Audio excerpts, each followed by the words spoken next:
Ganito gagawin natin, tutusok-tusukin natin ng tinidor para pag nilagyan natin ng chocolate syrup, papasok yung chocolate syrup doon sa loob mismo ng cake. Siyempre para lalong mas moist yung cake natin. Pagkatapos, nilagay ko lang muna sa ref para matuyo yung chocolate. Kasi mahirap yan ilagyan ng icing pag basa pa yung chocolate. Aangat yung icing, hindi siya didikit dito sa cake. Kaya kailangan ilalagay nyo muna sa ref, palamigin nyo muna bago nyo lagyan ng icing. Dapat guys, sa plano ko ditong cake yung round.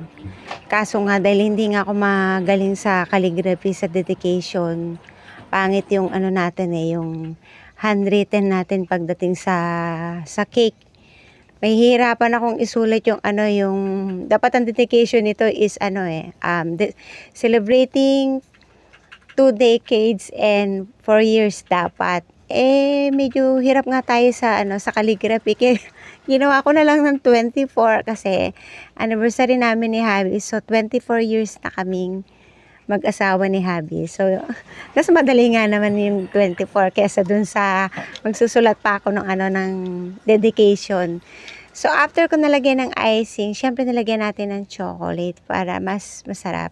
Mas masarap pa sana nga to lalo kung merong mga nuts, yung almond nuts, yung mga pecan nuts. Syempre pag kinain mo, diba may makakain kang nuts. Kaya lang dahil lang titipid tayo, kaya hindi ko na nilagyan. So anyway, eto na, pinatong ko na yung pinaka top part ng ating number cake. Tapos nilagyan na natin ng icing. Bali ang food color lang na meron ako dito na available is red and yellow.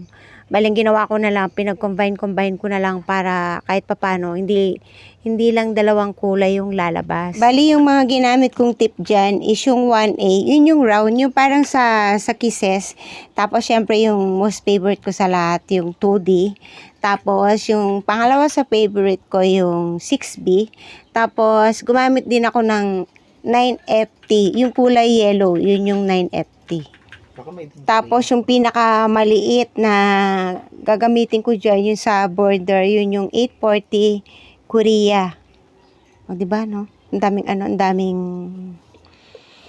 daming klase ng piping tip guys, pero iilang piraso lang din yung ginamit ko kasi pag natutunan mo naman yung iba-ibang way ng stroke ng paggamit ng piping tip, marami ka na magagawang design dun sa piping tip mo.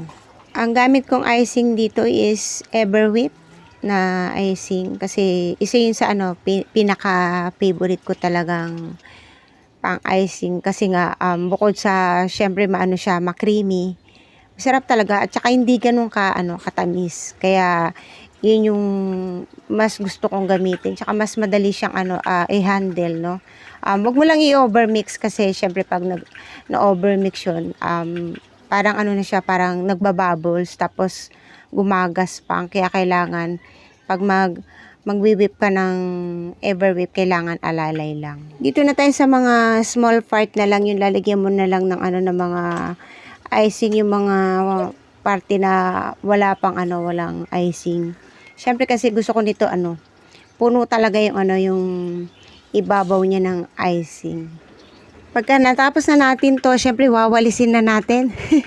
Ito yung pinakamahirap sa lahat guys, yung yung lilinisin yung gilid kasi syempre meron ng icing. Tapos syempre nilagyan rin natin ang border. Kaya lang hindi natin sinagit yung border hanggang sa pinakaloob kasi mahirapan na akong ipasok yung piping tip dun sa loob. Kaya dun lang tayo sa sa mga labas-labas lang na parte ng ng cake. Syempre, pinaka-importante sa lahat, kailangan i-chill natin yung ating cake para mas stable yung icing ng cake natin. Syempre, so that's it. Ito na, ready to slice na to. Happy 24 years anniversary, Labi.